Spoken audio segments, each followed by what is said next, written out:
ভাবুন, আপনি বাসে বসে আছেন, হঠাৎ বাসটা পানিতে পড়ে গেল। আপনি কি বাঁচতে পারবেন?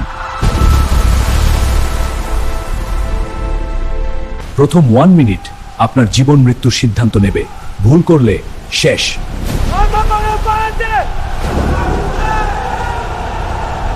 সবচেয়ে বড় ভুল, দরজা খোলার চেষ্টা। পানি চাপ দিলে দরজা খুলবেই না।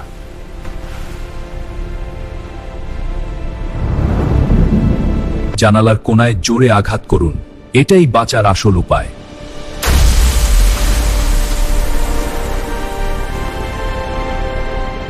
পানি ঢুকলে বের হয়ে যান, ভারী জিনিস ফেলুন, সোজা উপরে উঠুন।